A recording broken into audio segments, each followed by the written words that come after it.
Question number 3 है if tangent P A and P B from a point P. ठीक है, एक tangent P ए है, दूसरा टेंजेंट पी बी है, एक पी ए है, कहां से, पॉइंट पी से। ठीक है, विद सेंटर ओ, एक सर्कल है जिसका सेंटर ओ है, are inclined to each other. ठीक है, एट एंगल्स 80 डिग्री।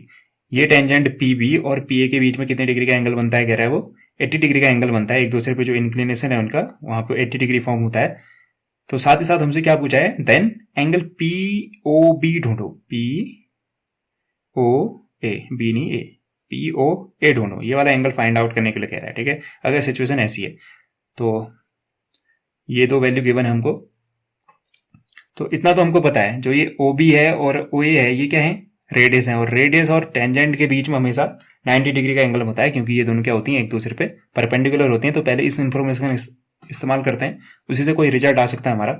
तो लिखते हैं, और साथ ही साथ किसी एक एक्सटर्नल पॉइंट से, ठीक है, सर्कल के एक्सटर्नल पॉइंट से ड्रॉ की गई जो टू टेंजेंट होती है उनकी लेंथ भी इक्वल होती है। इसका मतलब पी बी और पी ए भी क्या होंगे, आपस में इक्वल होंगे। ठीक है, ये एक्सटर्नल पॉइंट है पी, यहां से एक ही पॉइंट से दो टेंजेंट ड्रॉ की गई है, एक टेंजेंट पी बी है, एक टेंजेंट पी है। तो टेंजेंट की लेंथ क्या होती है, आपस में इक्वल होती है। तो थ्योरम के अकॉर्डिंग ये दोनों लेंथ भी आपस में इक्वल होंगी।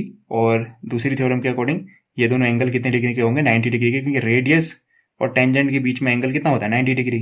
तो ये एक रेडियस है और ये एक टेंजेंट है, तो यहाँ पे भी 90 डिग्री फॉर्म होगा। ठीक है, तो पहले लिख लेते हैं, एक रेडियस और इसके बीच में क्या हो जाएगा, तो हम लिख सकते हैं ओ बी, ओ ए लिख लेते हैं पहले। ओ ए परपेंडिकुलर होगा किस पे, पी ए पे। तो टेंजेंट है हमारा पी ए, ये दोनों क्या होंगे, एक दूसरे पे परपेंडिकुलर होंगे। ऐसे दूसरा जो पेयर है वो क्या है, ओ बी परपेंडिकुलर होगा किस पे, पी बी पे, क्योंकि ये एक टेंजेंट और रेडियस है। क्लियरली अगर ये परपेंडिकुलर है तो यहाँ पे जो एंगल बनेगा वो परपेंडिकुलर का मतलब कितने डिग्री का एंगल होता है, 90 डिग्री का। तो इसका मतलब angle O B P 90 degree, O A P B 90 degree. तो मैं इसको दोनों को साथ साथ लिख दूंगा, angle O B P is equal to angle O A P is equal to कितना हो जाएगा, 90 डिग्री। तो क्लियरली मुझे क्या दिख रहा है, मुझे ये दिख रहा है कि क्वाड्रिलेटरल है, जैसे अभी पिछले क्वेश्चन में किया था, फोर्थ क्वेश्चन में। एक क्वाड्रिलेटरल दिख रहा है आपको, कौन सा, ए ओ बी पी क्वाड्रिलेटरल दिख रहा है। 4 लाइन सेगमेंट से बना हुआ है क्लोज्ड फिगर। उसके दो एंगल आपको पता है, 3 पता है, ये ए भी पता है 90 डिग्री, बी भी पता है 90 डिग्री, और ये एंगल पी जिसको हमने कहा है वो भी कितना पता है, 90 डिग्री, 80 डिग्री। ठीक है, तो क्लियरली ये फोर्थ एंगल ढूंढा जा सकता है। मुझे जो ढूंढना है वो फोर्थ एंगल नहीं ढूंढना है, उसका क्या है, उसका एक हिस्सा है पी ओ ए। तो अगर ये पता होगा कहीं ना कहीं उसका रिलेशन बनेगा। ठीक है, तो इसको भी ढूंढ लेते हैं, कितना होगा, टोटल क्वाड्रिलेटर के चारों एंगल का सम होता है 360 डिग्री। तो उस लॉजिक से मैं क्या कह सकता हूं, now sum of all angles, सारे एंगल्स का सम कितना होता है, ऑल एंगल्स इंटीरियर एंगल्स होते हैं ये, एंगल्स ऑफ क्वाड्रिलेटरल, ओ से लिख दिया तो ओ से लिख दो, O A P B is equal to 360। Sum कितना होता है, 360 डिग्री। क्वाड्रिलेटरल के चारों एंगल का सम 360 होता है। तो पहला एंगल लिख लो आप, A O B, A O B, A O B, फिर ऐसे O B P plus angle O A P लिख दिया है तो ए पी लिख दो, O B P plus angle A P B. चारों मिलकर कितना डिग्री का एंगल बनाएंगे, 360 डिग्री का। और एंगल ए ये तो हमको ये तो फाइंड आउट करेंगे हम। इसकी वैल्यू कितनी थी, ओ ए पी यहाँ पे 90 दिख रहा है, ओ बी पी भी 90, तो 90 90 180 बन जाएगा। ये भी 90 है, ये भी 90 है, और ये गिवन है हमको फिगर से, क्वेश्चन में गिवन है 80 डिग्री। ये हो जाएगा टोटल 360 डिग्री। इन सबको ऐड कर लेते हैं, angle A O B plus ये कितना हो जाएगा, 90 90 180, 180 में 80 ऐड करेंगे, 180 में 20 ऐड करेंगे, 200, 200 में 60 ऐड करेंगे, 260। तो ये बन जाएगा 260 इज इक्वल टू 360। तो ये वहां जाके माइनस हो जाएगा 260, तो angle A O B is equal to हो जाएगा 360 में से ये प्लस का 260 है तो उधर जाके माइनस का 260।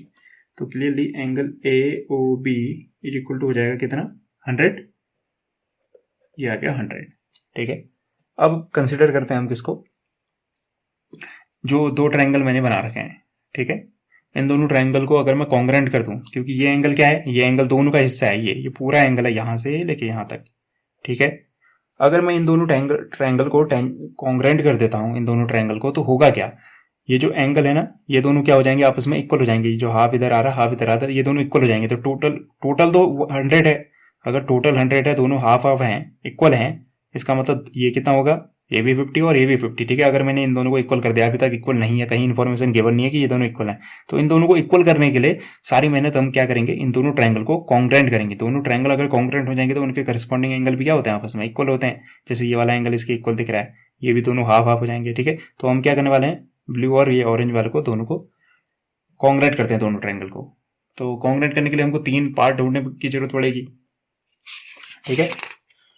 तो यहीं पे करते हैं, थोड़ा सा यहाँ पीछे कर लेते हैं, फिर ढूंढने में दिक्कत होगी। यहीं पे लिखते हैं इन ट्रायंगल, कुछ भी लिख दो, कहीं से भी शुरुआत कर लो, ओ पी बी, ब्लू वाला ले लेते हैं, ओ पी बी, एंड दूसरा ट्रायंगल ले लिया आपने, ओ ए या फिर ओ पी ए, ठीक है।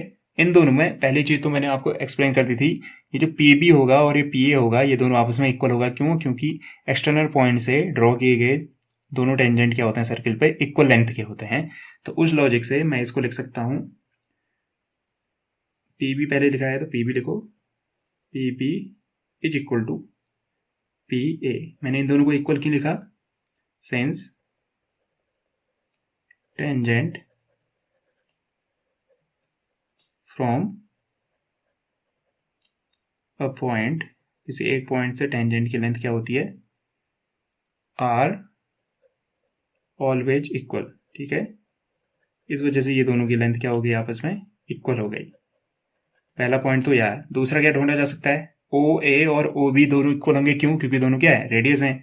तो मैं यहां से लिख सकता हूं O B is equal to O A, यहां पे लिख दो आगे। ये दोनों इक्वल क्यों हैं, क्योंकि ये क्या हैं, रेडियस हैं, रेडियस ऑफ सेम सर्किल।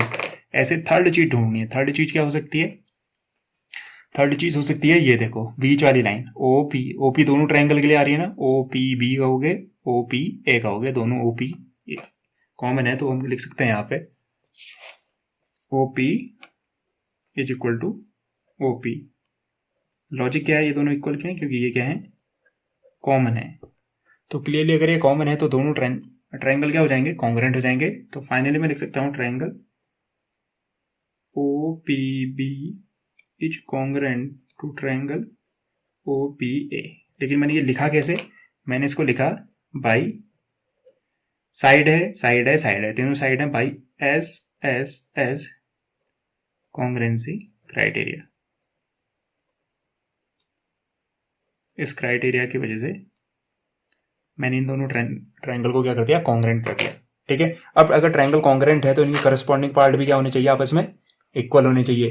तो करस्पॉन्डिंग पार्ट इक्वल होते हैं तो कौन सा, इसका करस्पॉन्डिंग एंगल ये है, ठीक है। ये एंगल इसके क्या होगा, इक्वल होगा।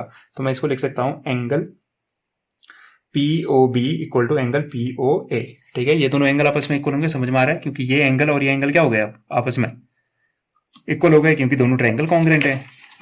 तो मैं लिख सकता हूं angle P O B is equal to angle P O A. ये दोनों क्या होंगे, इक्वल होंगे। लेकिन हमको जो पता था, क्या पता था, but angle O A O B को, एंगल ए ओ बी को क्या लिखा जा सकता है, एंगल ए ओ बी को क्या लिखा जा सकता है, वो इन दोनों के मिलने से बन रहा है ना। एंगल पी ओ ए और एंगल पी ओ बी जब मिलेंगे तब पूरा एंगल बनेगा ए ओ बी। ये पूरा बनने के लिए इन दोनों का मिलना जरूरी है। एक एंगल ये, एक एंगल ये दोनों जुड़ेंगे तो एंगल ए ओ बी बनेगा, ठीक है।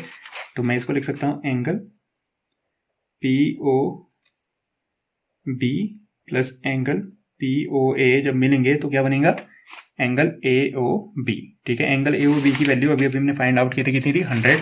तो यहाँ पे वैल्यू पुट कर दो 100 डिग्री, ठीक है। और ये दोनों क्या है, इक्वल हैं, और हम वैल्यू सब्स्टिट्यूट इस हिसाब से करेंगे कि हमारा आंसर आ जाए। हमको ढूंढना क्या है, पी ओ ए ढूंढना है। तो हम पी ओ बी की जगह क्या लिखेंगे, पी ओ ए। क्यों, क्योंकि दोनों इक्वल हैं। तो यहाँ पे लिख दो पी ओ बी की जगह ए। क्यों लिखा, यहाँ पे दोनों इक्वल हैं इस वजह से। तो ये तो अपनी जगह पे ही है पी ओ ए। अब कितने पी ओ ए हो गए हैं, 2। तो हम लिख सकते हैं 2 एंगल POA। और यहाँ क्या चल रहा था 100। तो क्लियरली इन दोनों के बीच में किसका साइन है, मल्टीप्लाई का। मल्टीप्लाई उधर जाके क्या हो जाएगा, डिवाइड। तो वहाँ ऑलरेडी क्या था 100 डिग्री था, डिवाइडेड बाई 2 हो गया। यहाँ बचा क्या, एंगल POA।